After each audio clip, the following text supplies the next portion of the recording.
Assalamualaikum warahmatullahi wabarakatuh. Perkenalkan, saya dari kelompok 3. Saya ingin mempresentasikan tentang perusahaan negeri yang matkul sistem pengambilan manajemen.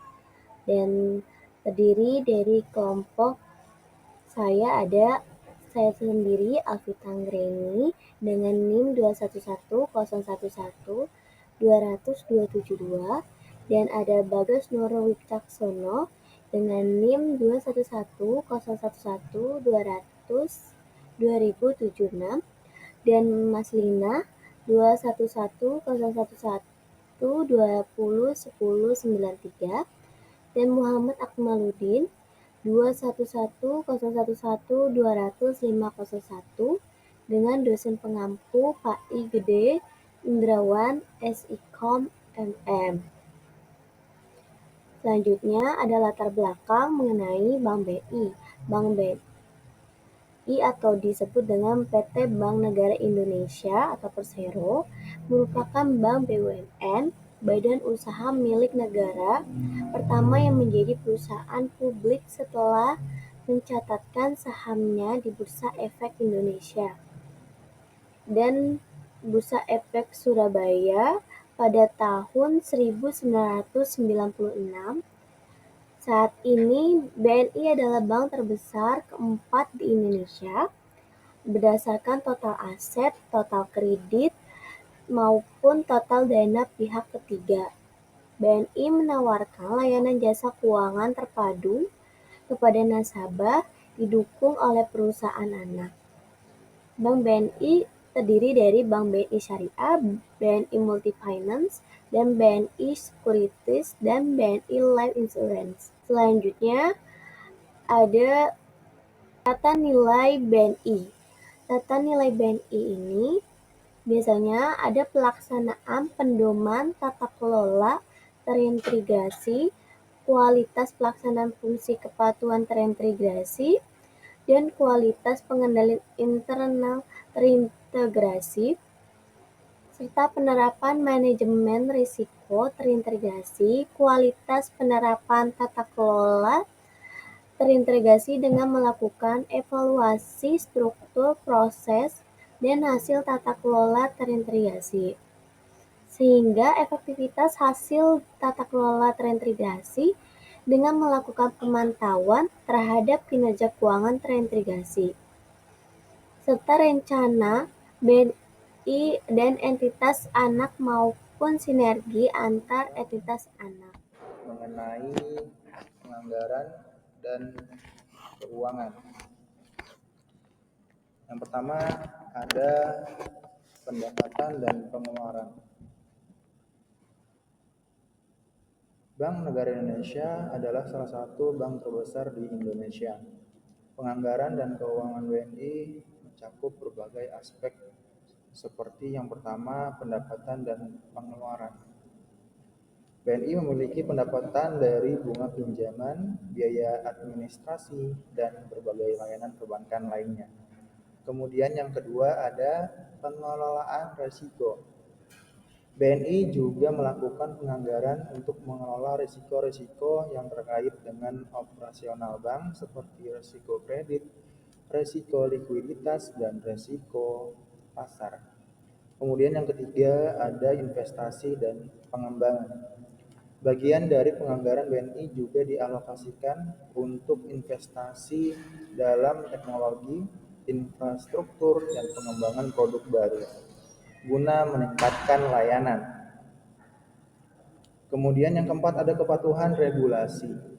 BNI harus mematuhi berbagai regulasi yang dikeluarkan oleh otoritas perbankan di Indonesia seperti Bank Indonesia serta yang sudah kita kenal Otoritas Jasa Keuangan atau OJK. Kemudian yang terakhir ada pelaporan dan transparansi. BNI melakukan pelaporan keuangan secara berkala untuk memberikan transparansi kepada publik, investor, dan regulator mengenai kondisi keuangan dan kinerja perusahaan. Nah, kemudian ada perencanaan strategi Bank BNI. Perencanaan strategi Bank BNI merupakan proses penting yang dilakukan untuk mengarahkan visi, misi, dan tujuan jangka panjang. Yang pertama, ada pemahaman tentang lingkungan eksternal. Bank BNI melakukan analisis menyeluruh terhadap lingkungan eksternal, termasuk kondisi ekonomi makro, regulasi perbankan, dan tren industri perbankan. Yang kedua, ada evaluasi internal. Bank BNI juga mengevaluasi kekuatan dan kelemahan internalnya. Ini mencakup aspek-aspek seperti infrastruktur, teknologi informasi, dan lain sebagainya.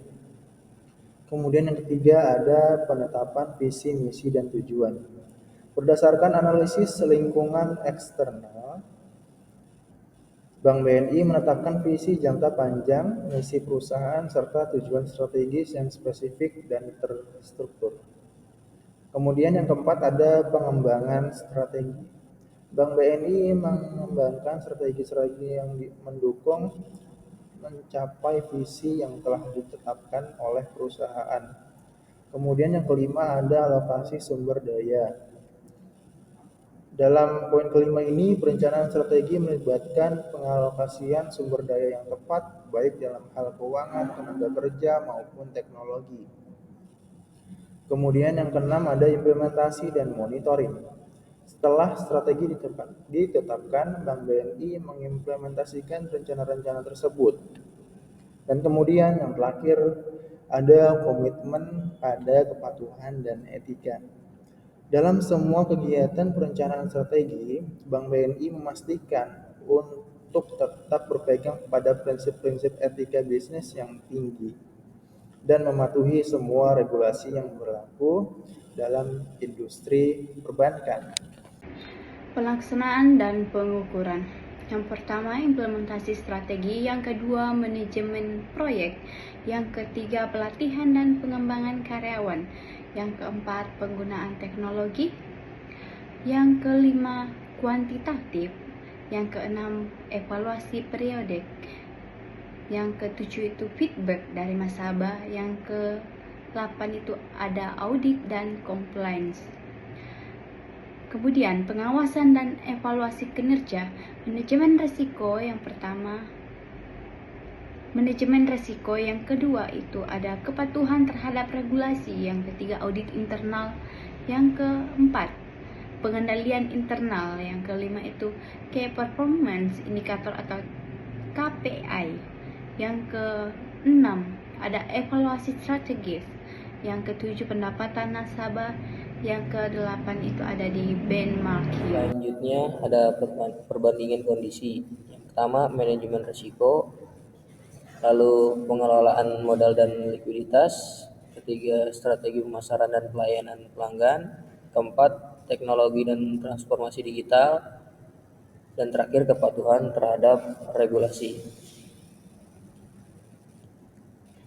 Lalu kesimpulannya, berdasarkan analisis sistem pengendalian manajemen Bank Negara Indonesia atau BNI, dapat disimpulkan bahwa bank ini telah menunjukkan komitmen yang kuat dalam mengimplementasikan berbagai elemen pengendalian manajemen, kepatuhan terhadap regulasi, manajemen risiko yang terintegritas, pengendalian internal yang efektif, penggunaan teknologi dan inovasi, komitmen pada tata kelola perusahaan yang baik, evaluasi dan perbaikan berkelanjutan.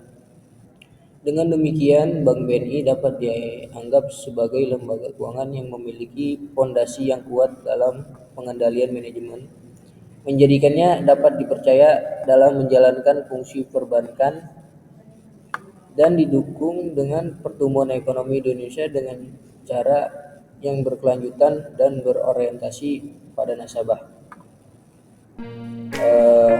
Sekian presentasi dari kelompok kami, kurang lebihnya mohon maaf.